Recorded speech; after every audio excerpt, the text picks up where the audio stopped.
This arrangement is for anybody who's just getting into fingerstyle guitar, although you could also play this with a pick with a few minor adjustments. I'll point out some of those adjustments as we go.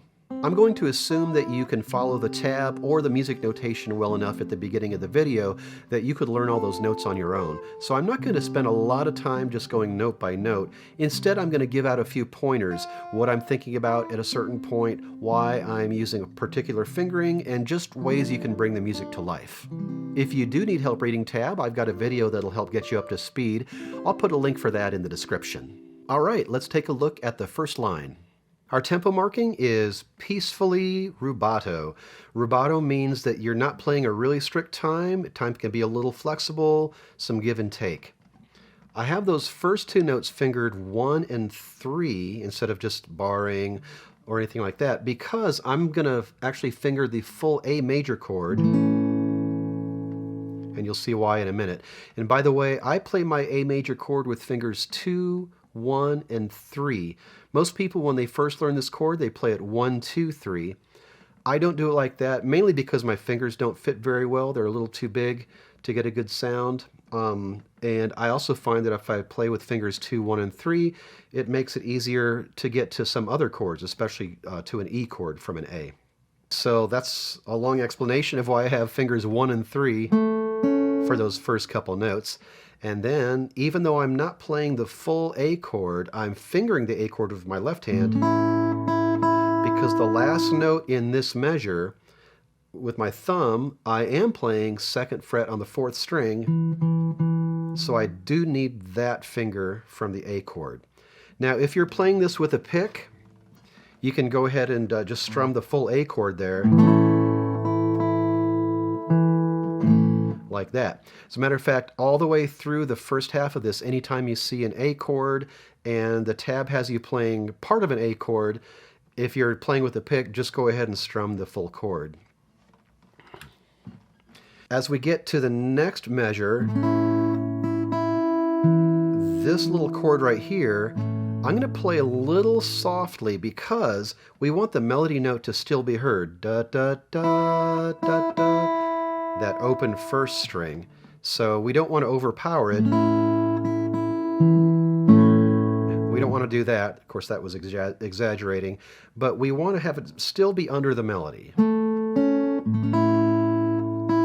So a little soft right here. Then I go to a D chord. And by the way, it's helpful to recognize the chords even when you're not going to play the full chord, because sometimes with solo guitar, it's a matter of just kind of preparing, knowing where you're going to put your fingers. And if I know that I'm going to be going to a D chord here in this spot, I don't have to think about every individual note that I'm playing. I just think about my shape, which is a D shape. Next measure, I go to my full A chord again, even though I'm not playing all of it, unless you're a pick player and you can strum it. And for the same reason as before, because of this note right here. And then again, the chord that follows, I play a little softly so I'm not overpowering the melody. Last two notes of this line, I'm still holding down the A major chord. So I'm doing that with fingers 1 and 3. You may be doing it with another set of fingers if you play your A chord differently than I do. Beginning of the next line, holding down the full A chord, and then softly here. Now on this D right here, I have marked to play this with 4th finger, mainly because I'm still going to hold down the A major chord. I can just put my 4th finger down on that D, 3rd fret, 2nd string, and then lift it up to play that C sharp, which is the 2nd fret on the 2nd string. You can use another fingering if you like. A lot of solo guitar playing is a matter of finding fingerings that work best for you. So I played, and then I'm going to play a full E chord here. I should say I'm going to finger a full E chord, even though I'm not playing a full E chord. And if you're a pick player, go ahead and just put your 2nd finger down on the 5th string, 2nd fret, and strum the full E chord there. I hold the full E chord because on this note right here, I'm playing my 2nd fret on the 5th string, which is part of the E chord, so I've just prepared for it.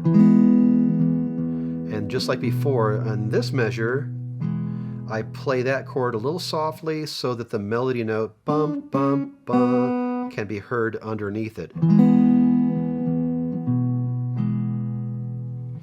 And then those last 2 notes of this line, I'm back to fingering the A chord because of what's coming next. On this line, there's not too much to say that I haven't already said because it's identical to the first line except for the last note. So softly here, D chord, full A chord again, and softly. And this last note I have marked to play with finger 3. You can use another finger if you like, again, whichever finger seems to work best for you. But I'm going to use finger 3 on that note. And that leads to the 4th line. We have 2 notes in a row, both in the 2nd fret. I am playing the first note there with my 2nd finger, and then 1st finger. And I'm holding this note. That's the melody, but then the bass echoes the melody. So you want to hold that A out, that 2nd fret 3rd string. Hold that. And this note right here, you can play with your 3rd finger as marked, or if that's a bit of a stretch for you, go ahead and use your 4th finger. But the main thing is that you want this melody note to sustain. Anyway, so after you do this part, under where it says B minor over A, and that's how you say that with those slashes, B minor over A. If you like, check out my video on slash chords to get the explanation for all that. You're going to bar at the 4th fret, strings 3 and 4 with your 1st finger, and then that low A you're playing at the same time as an open 5th string. And then take your 1st finger and just scooch it down to the 2nd fret. And normally you want to have your finger close to the fret for the best sound.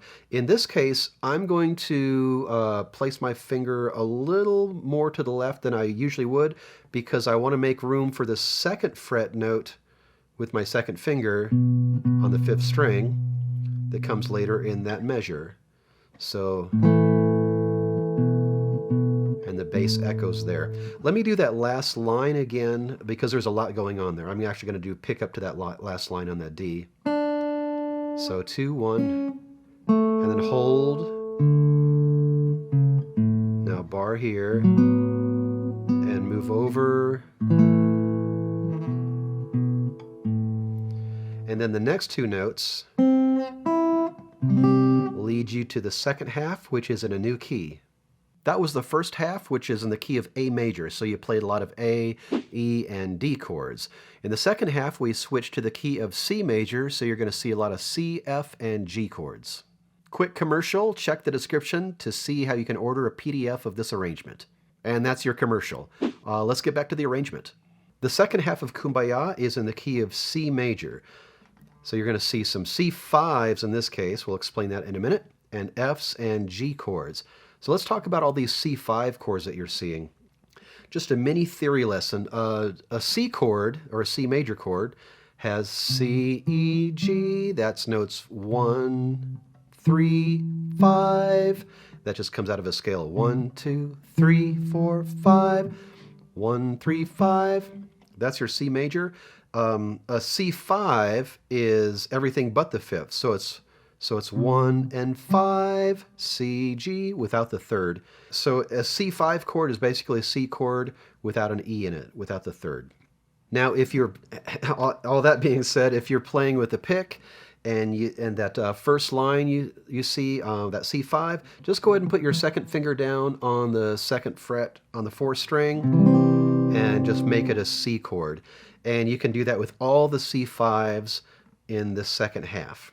So that's our first chord on this page. Now that melody note, I want to try to keep sustaining that while I do the stuff underneath it. Keep sustaining while you do that little F C5 move. Then you're going to slide your fourth finger up to the 5th fret, 1st string, which happens to be A, and then just slide it back. And sustain that melody note with your pinky while you're doing all that stuff underneath.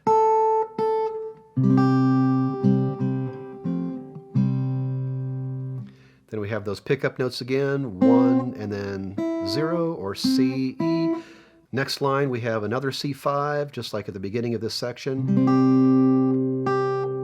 Hold that note while you do all that stuff underneath.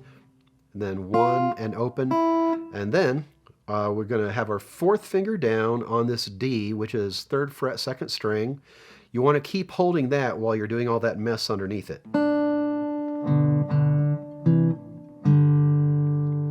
Now that chord I just played was a G5 chord, similar to the C chord and the C5. The G is normally made up of G, B's, and D's, or 1, 3, 5. A G5 doesn't have the 3rd, it just goes 1, 5, or G, D. So this G5 is everything but the B in the G chord. Now, again, if you're playing with a pick, go ahead on that chord and put your 2nd finger down on the 5th string, 2nd fret, and you could play that as just a regular old G chord. Whichever way you play, pick or fingerstyle, you want to make sure you're sustaining that melody note while you're doing all that stuff underneath it. Then we have that pickup again, 1, 0, back to our familiar C5 chord. Hold this while you're doing the stuff underneath. Now right here we have the Roman numeral 5 above this F chord. In guitar music, fingerstyle guitar music, and especially classical guitar music, a lot of times you see Roman numerals. Roman numeral is a position marker. Position means wherever your 1st finger happens to be. So we want our 1st finger at the 5th fret, and in this case we are barring at the 5th fret with that 1st finger, strings 1 through 3, and then we're also playing our 2nd finger on the 6th fret, 2nd string. So you have kind of a little tiny F chord there. While you're holding that, you're going to reach up with your 4th finger and play that high C, which is the 8th fret on the 1st string. And then that all moves back down to 1st position. Notice that Roman numeral 1 above the C5. So this is just our C5 that we've been doing.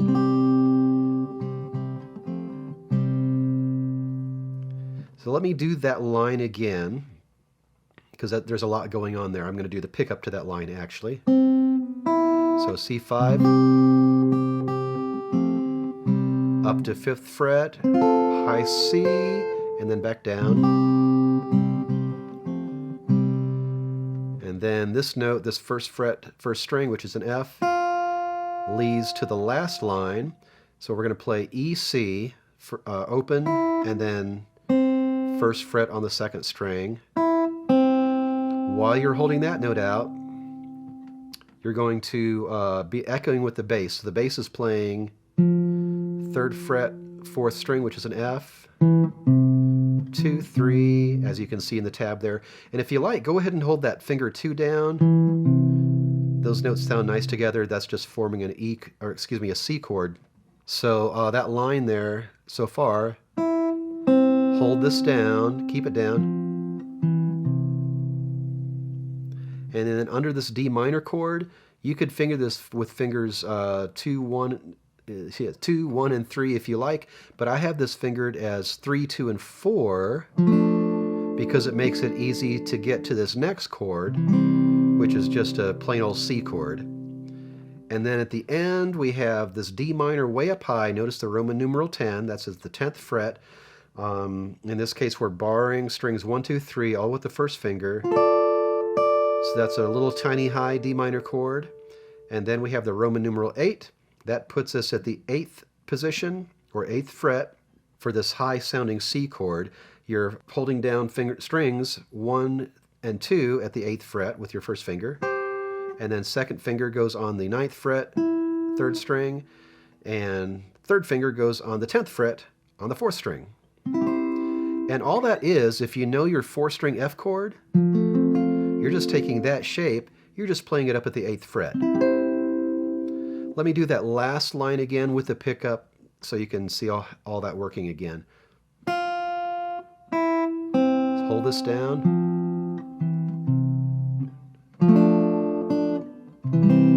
10th fret, and then 8th fret with that little F chord shape. And that was Kumbaya for solo guitar. Have fun with this. Thanks for watching, and I'll see you next time with more guitar tips and arrangements.